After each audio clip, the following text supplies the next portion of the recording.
நமஸ்காரம். மகாபாரதத்தில் சாந்தி பருவத்தில் மோட்ச தர்மத்தை சேவித்துக் கொண்டிருக்கின்றோம். இன்று நாம் சேவிக்கும் இந்த அத்தியாயத்தில் உண்மை, அடக்கம் முதலியவற்றை பற்றி சாத்தியர்களும் ஹம்சத்திற்கும் நடந்த சம்பாஷணை குறித்து தான் சேவிக்க இருக்கின்றோம். யுதிஷ்டிரர் பீஷ்மாச்சாரியரை பார்த்து, உலகத்தில் உள்ள வித்வான்களான மனிதர்கள் உண்மையையும் அடக்கத்தையும் பொறுமையையும் ஞானத்தையும் புகழ்கின்றார்கள். இதில் உம்முடைய அபிப்பிராயம் என்ன என்று கேட்க பீஷ்மர் சொல்ல தொடங்கினார். யுதிஷ்டிரா, இந்த விஷயத்தில் சாத்தியர்களுக்கும் ஹம்சத்திற்கும் நடந்த சம்ஹாத ரூபமான பழைய சரித்திரத்தை இப்பொழுது உனக்கு சொல்லுகின்றேன். ஒரு காலத்தில் ஆதியும் அந்தமும் மற்ற பிரம்மதேவர் பொன்மயமான ஹம்ச வேஷம் கொண்டு 3 உலகங்களிலும் சஞ்சரித்து வந்தார். அப்பொழுது சாத்தியர்களிடம் வந்து சேர்ந்தார். சாத்தியர்கள், பக்ஷியே, நாங்கள் சாத்தியர்கள் என்ற தேவர்கள் உன்னை ஒன்று கேட்கின்றோம். அதிலும் மோட்ச தர்மத்தை பற்றி உன்னிடம் வினவுகின்றோம். நீயோ மோட்சத்தை அறிந்தவனாம். நீ பண்டிதன் என்றும் தைரியமாக சொல்லுகின்றவன் என்றும் நாங்கள் கேட்கின்றோம். பக்ஷியே, உன்னுடைய இனிய சப்தமானது எங்கும் கேட்கின்றது. நீ எதை மிகவும் சிறந்ததாக நினைக்கின்றாய்? உன்னுடைய மனம் எதில் பற்றுகின்றது? எந்த காரியத்தை எல்லா காரியங்களுக்குள்ளும் சிறந்தது நிகரற்றதுமாக நினைக்கின்றாயோ? இந்த உலகில் மனிதன் எதை செய்து சகல பந்தங்களிலிருந்தும் விரைவில் விடுபடுகின்றானோ அந்த காரியத்தை எங்களுக்கு உபதேசம் பண்ணு என்று வினவ ஹம்சமானது சொல்ல ஆரம்பித்தது. அமிர்தத்தை அருந்தும் தேவர்களே, அந்த காரியத்தை கேளுங்கள். தவம், தமம், சத்தியம், மனதை அடக்குதல் இவைகள் செய்யத்தக்கவை. மனத்தினுடைய ஆசை முதலான எல்லா முடிச்சுகளையும் விடுத்து பிரியம் அப்பிரியம் இரண்டையும் தன் வசமாக செய்ய வேண்டும். இரகசியமான குற்றத்தை வெளிப்படுத்தி வருத்தத்தை உண்டாக்கவும் கடும் சொல் சொல்லவும் கூடாது. கீழ்ப்பட்டவனிடமிருந்து உயர்ந்த விஷயத்தை கிரகிக்க கூடாது.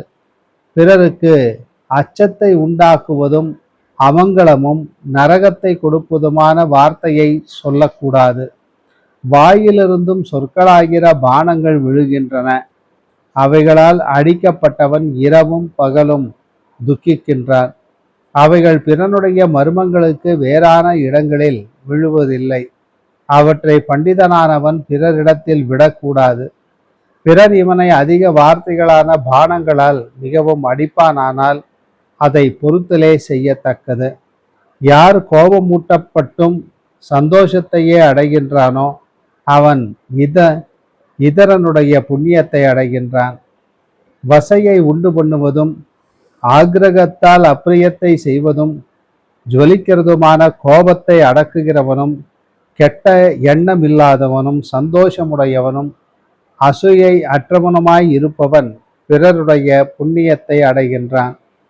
நான் எப்பொழுதும் வையப்பட்டாலும் ஒன்றும் சொல்லுவதில்லை, அடிக்கப்பட்டாலும் பொறுத்து கொண்டிருக்கின்றேன். பெரியோர்கள் பொறுமையை சிறந்ததாக சொல்லுகின்றார்கள். அப்படியே சத்தியத்தையும் கபடமின்மையையும் குரூரத்தனம் இல்லாமையும் சிறந்தனவாக சொல்லுகின்றார்கள். வேத அத்தியத்தினுடைய இரகசியம் சத்தியம், சத்தியத்தின் இரகசியம் அடக்கம், அடக்கத்தின் இரகசியம் மோக்ஷம். இதுவே எல்லாருடைய உபதேசமும். யார் வாக்கின் வேகம், மனத்தின் கோபத்தினுடைய வேகம், அதிக ஆசையின் வேகம், உதரத்தின் வேகம், காமத்தின் வேகம் ஆகிய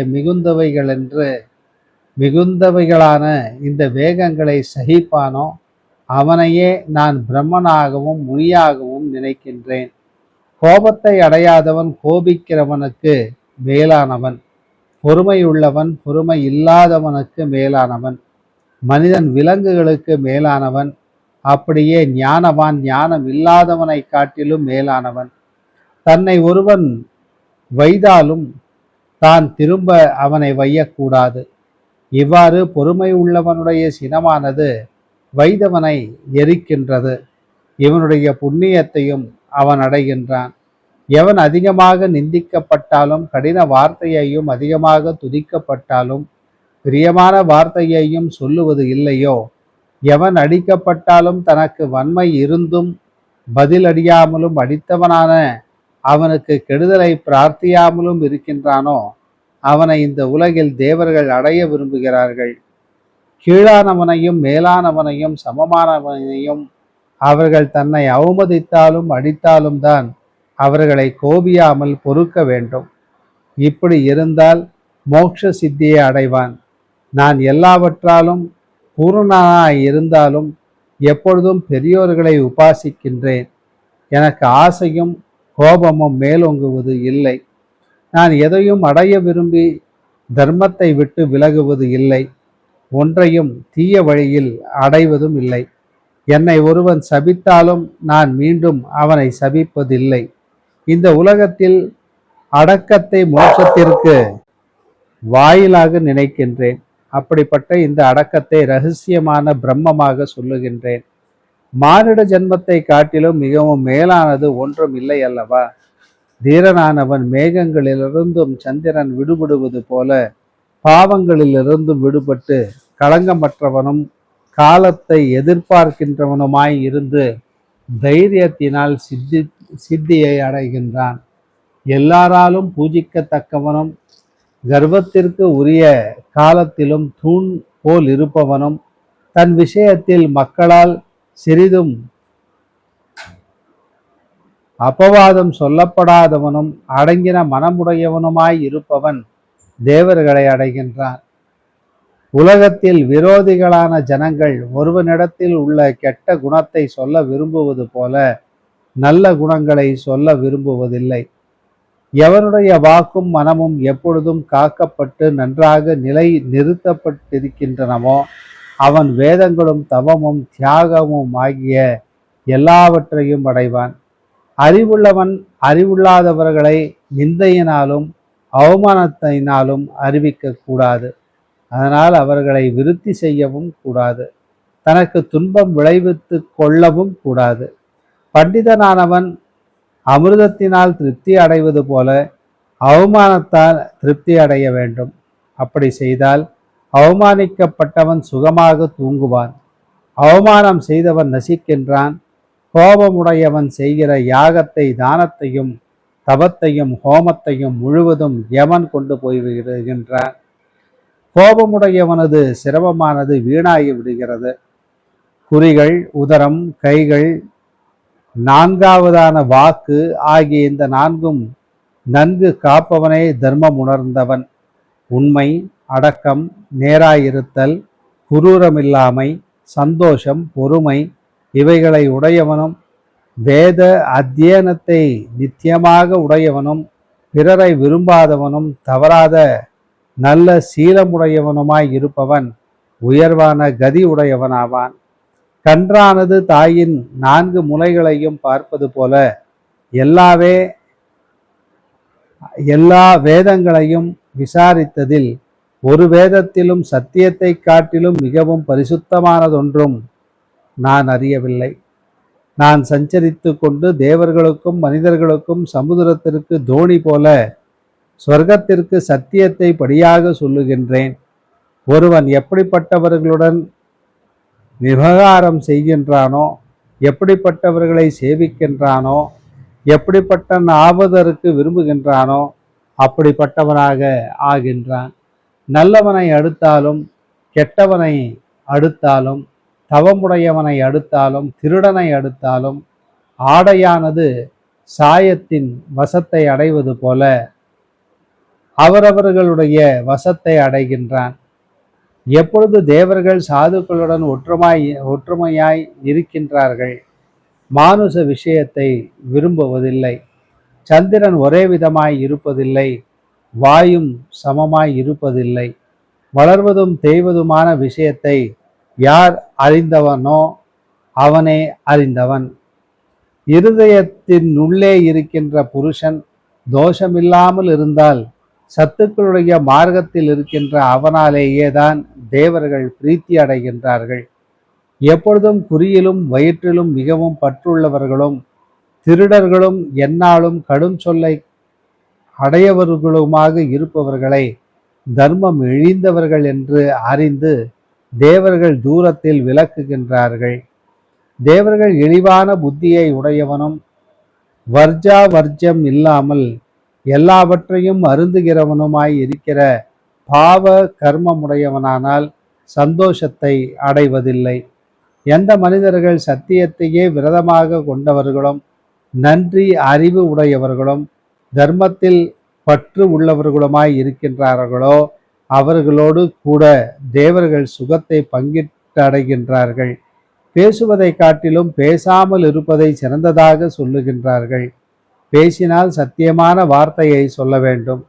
அதை இரண்டாவதாகவும் தர்மத்திலிருந்தும் விலகாத வார்த்தையை சொல்லுவானேயானால் அதை மூன்றாவதாகவும் பிரியமான வார்த்தையை சொல்லுவானானால் அதை நான்காவதாகவும் சொல்லுகின்றார்கள் என்றது.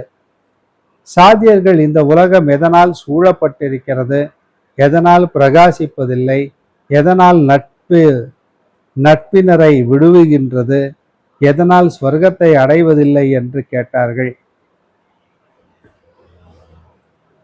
அதற்கு ஹம்சம், உலகமானது அஞ்ஞானத்தால் சூழப்பட்டிருக்கிறது, மத்சரத்தால் பிரகாசிப்பதில்லை, லோபத்தால் நண்பர்களை விடுகிறது, சங்கத்தால் ஸ்வர்க்கத்தை அடைவது இல்லை என்றது.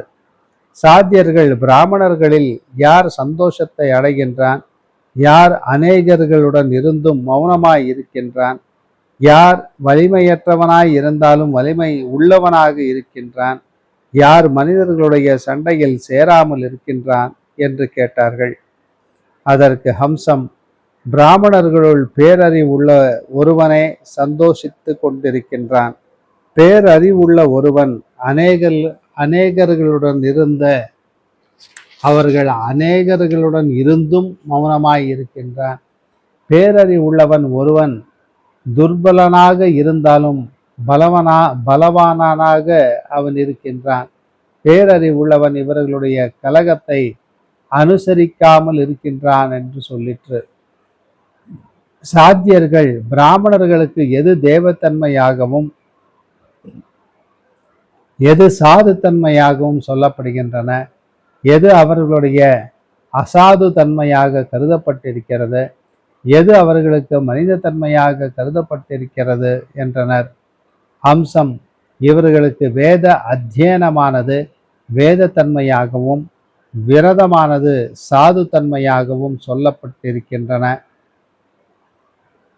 பரநிந்தையானது அசாது தன்மையாகவும் மரணமானது மனித தன்மையாகவும் சொல்லப்படுகின்றன என்று சொல்லிற்று. பலரும் தேவரும் பகவானும் நித்தியரும் விகாரமில்லாதவருமாய் இருக்கிற ஹம்சரூபியான பிரம்மாவானவர் இவ்வாறு சொல்லிவிட்டு சாத்தியர்களான தேவ கணங்களோடு ஸ்வர்க்கத்தை அடைந்தார். புகழுக்கு காரணமும் ஆயுளுக்கு காரணமும் ஸ்வர்க்கத்தை தரத்தக்க நிலைத்த புண்ணியமுமாய் இருக்கிற இது தேவரும் மேலானவரும் அழிவற்றவருமான பிரம்மதேவரால் காண்பிக்கப்பட்டது.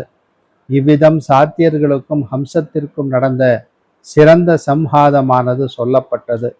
ஷரீரமானது கர்மங்களுக்கு காரணம். அதில் சாது தன்மையானது சத்தியமாக சொல்லப்படுகின்றது என்று சொல்லி இந்த அத்தியாயத்தை பூர்த்தி செய்கிறார். மீண்டும் நாளை சந்திப்போம். நமஸ்காரம்.